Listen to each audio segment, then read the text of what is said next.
Prospect 1.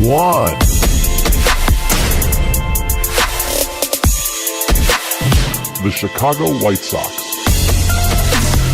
The top 10 fantasy prospects from the Chicago White Sox starts with outfielder Eloy Jimenez. Number 2, starting pitcher Michael Kopech. Number 3, international prospect Luis Robert. Number 4, acquisition, a lot of acquisitions from the White Sox, Dylan Cease, starting pitcher. Number 5, another starting pitcher, Alec Hansen. Let's go more pitchers. Number 6, Dane Dunning. Number 7, outfielder Blake Rutherford. Number 8, Bogman's favorite player in the world, Jake Berger. Number 9, catcher Zach Collins. And number 10, Carson Fulmer. And that is your Chicago White Sox top 10 fantasy prospects. A host of good names. And I would point out 1, 2, 3, 4. I guess another one of those situations. I think there's more guys that are. I guess it's the top end that were acquired because Jimenez, Kopech, Cease, and Dunning and Rutherford. So 5, at least 5 of those guys were all 5 of the top 7 were trade acquisitions the White Sox had that made this system even better. You know what's funny is you look and it seems like 1 through 7 could get up this year at some point. Not saying they all will or they all could. There's just a lot of opportunity for the White Sox. I'd say, yeah, Rutherford definitely not. Dane Dunning, yeah, I mean, the pitcher, it is incredible what the White Sox did with their pitching. It is amazing. When you look at these, Alec Hansen led the minor leagues in strikeouts. He had a killer freaking year and a great ERA. That's another thing because, you go and take a look at a guy like A.J. Puck who was way up there in strikeouts. He's like a 4 ERA. Alec Hansen, 2.8 ERA in 140 innings, striking out 191. Dane Dunning, huge strikeout machine. Dylan Cease from the Chicago Cubs they acquired. He was suffering from some injuries because I remember I caught him at a AZL game and I caught him after the game and I was like, hey, I'm like, what's with the schedule? And he's like, I got no idea when I'm throwing again. I think he threw one back bullpen session and did nothing else. So he was just out there charting pitches, just doing his work, kind of keeping to himself, talking to coaches. But, I mean, dude, Cease, Hansen, Dunning, and Kopech are their top 5 pitchers. That's not to mention, you go down the list, they got Carson Fulmer. Spencer Adams would be much higher on another organization's prospect list. The White Sox are very impressive. And when you can have that type of pitching, and then also you've got like Jimenez and Robert, who could be game-changing outfielder prospects. Jake Berger, who, third base, first base, lost a bunch of weight. I am incredibly impressed with the White Sox, and there is tons and tons of value here. Well, let's get into that. Who are the value picks? Because a lot of these names are recognizable, obviously. Eloy Kopech, Robert, even guys like Cease and Hansen, and, Jesus, Dunning and Rutherford. Yeah, man.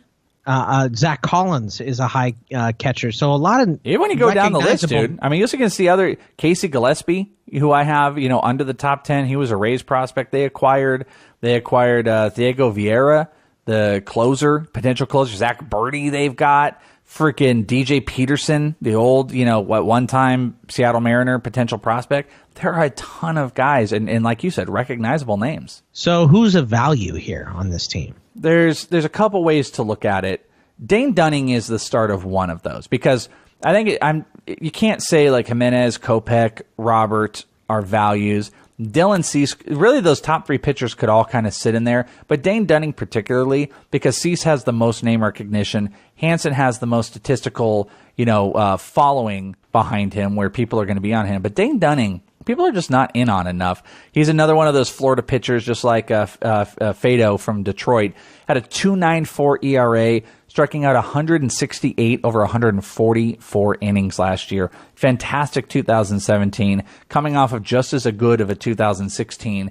And you remember I was telling you the story in, was it this year? I don't remember if it was this year or spring training or the one before that, but there was this kid. I was at the White Sox complex during spring training, and there's a Dunning walking, and this person was like, Dane, and the guy turns around, and he's like, I'm the brother, and it was Dane Dunning's brother, and then Dane came up after the game, and I was talking with him, and he wears glasses. By the way, he's one of those pitchers that wears glasses, so we were chatting with him on that.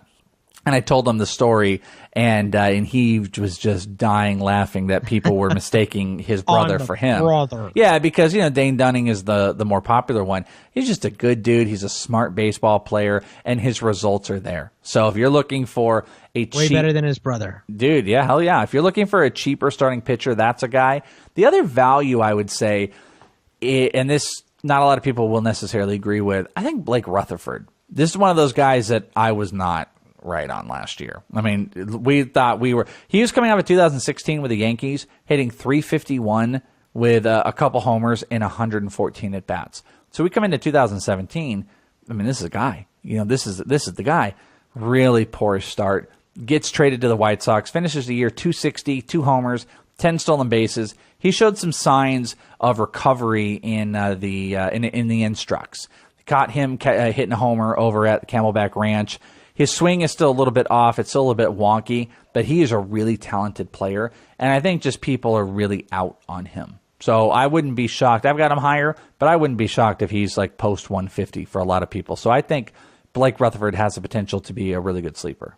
What about value players for this team? Yeah, or value sleeper, yeah, whatever terms I'm using here. Jake Berger, I was a little... Yeah. A little out. I don't want to say outish on, but I just wasn't aggressive. By the way, if you can see it, even on my list, which, by the way, good, nice little thing about my list is they have the MLB player pages. Click on Jake Berger. His picture over at MILB.com, I don't know why, it's so funny to me. It's just, it's like a prom picture. You know what I mean? Just imagine someone with a last name Burger and what they would look like. Yeah, it's 100%. It just he makes looks me laugh. greasy. He does look greasy, actually. Yeah, what was he doing? What was he doing? He's having a burger. Eating of course he burgers. was. Of course a guy named Burger is greasy. They list him at 6'2", 210. No, except he might be now. There's some video out there that he has really leaned himself out. And one of the most redeeming factors of Jake Berger was he has got some serious power with maybe not like intense holes in his swing. Not something that you're going to be like, boy, this guy's going to hit 220. So I'm actually really encouraged, and I don't think a lot of people think about him. You can find him on my 2018 first-year player list. And I think actually in this next update, he might pump up a little bit. I'm kind of back. I'm back on Burgers, Bogman. Well, I never went off. So. Yeah. Otherwise, there might not be quite as deep. I would say that if you go look at a team like the Twins, they actually might be deeper from a pure fantasy perspective outside of the top 10. But these guys still have some names. Gavin Sheets is another first-round guy, big old first baseman. I believe Wake Forest. So he's a big old dude with a whole lot of power potential. I just don't know where the bat's going to be. Luis Alexander Baisby was one that I was really had high hopes for, and he just tumbled in 2017. I mean, he came off of a year in 2016, 12 homers, 25 stolen bases. It tapered down to hitting 220 with 5 homers and 17 stolen bases. I hope he can turn that around, but he has really tumbled down my list. And if you want to get in the game of taking closers in fantasy, they got 2. They got Birdie, who I believe had Tommy John, and Vieira, who they traded for, who I think he's going to get time this year. I wouldn't be shocked if he's a closer in July. So, did you gush about Kopech yet? Because I know he's your favorite. No, yeah, good call. So the last 3 guys, we should talk about the top guys. I'd be stupid to not mention them. Kopech, I love him. He's my top starting pitcher in all of fantasy. I got to imagine he's going to be up this year, and he's going to get some. You're number innings. 2 behind Chris Bryant ever, right? I just love the guy. Kopech. Yeah, I mean, I think he's a great person. He had a lot of personal issues that followed him, but when I caught up to him, it looked like he had really kind of turned the corner.